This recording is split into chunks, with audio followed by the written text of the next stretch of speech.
Startup Radio. Un espacio hecho por y para emprendedores.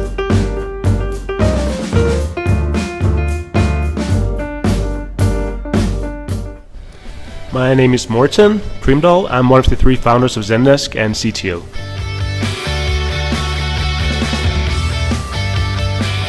Zendesk is a support tool. It's software that helps companies build great relationships with their customers and maintain that relationship.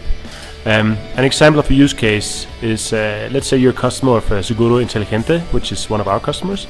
Let's say you use their products and you have a policy with them, and you want to understand something about that policy, price or new insurance. Then you email them, or you write them on chat, or you call them, and that request ends up in Zendesk.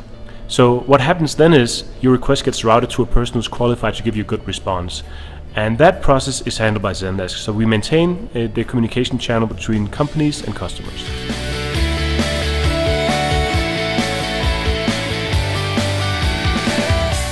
So when we started, we were just 3 guys, and we are 1,000 employees now. In 2009, we were like 10 people. So over the last 5 years, we've grown tremendously. And there are critical challenges all the time. When your company grows that fast, every 3, 4, 5 months, it's a different company. And you need to realize that's happening around you, so you can sort of pull your thoughts together and rethink the organization. So what should we look like now? Where are the pain spots? How do we fix those? So it's a continuous process where you keep reading what's happening to the organization and how do you fix that? How do we get better at engineering? How do we hire all the people we need to hire? How do we do marketing now that we're a big company instead of a small company?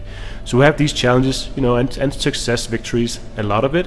But if I have to call out one thing, then I think going public was a big deal for us. We got noted on the New York Stock Exchange last year, and that put some requirements on the company, on an organization. We have some audit requirements we need to live up to. We need to show the world we're a really mature company.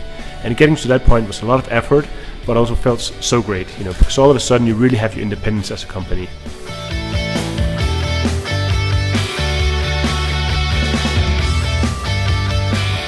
So if there's one thing that's important for a startup, for early stage founders, it is that there are people they can learn from, people they can meet and share experiences with and ideas with.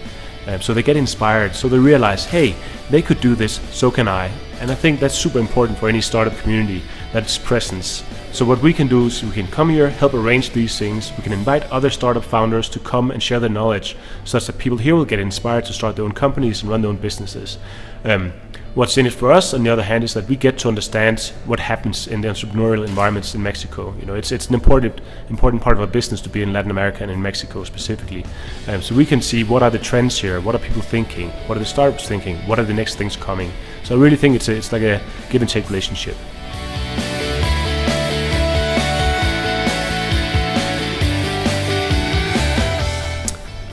Oh man, I have many pieces of advice. I will say that it's important that when you're doing a startup, it's important to realize what's happening in the world around you as well. I think that's something I could have done better myself. I got very, very busy, and I was in the trenches for many, many years, working very hard, without really looking around me and just sort of experiencing what's happening in the world around you. So it's important to work hard for your startup, but it's equally important to keep your eyes on the landscape around you and see what's changing, what are the trends that are happening. Another piece of advice that I have to give, I've met quite a few solo founders, people who found their own company, just one person, and all of them, 100% say, I would never do that again. I, on the other hand, had 2 co-founders, and I think that has been really good because we brought different qualities to the startup team. One was into the business side, one was into the product side, and I was more into the technology side. And I think the way we supplement each other really helped us stay stable for a long time in the early years, where it's so hard to survive and it's so hard to keep going. So we kept motivating each other and we kept supplementing each other's work all the time. So found good co-founders. That would be one of my top pieces of advice.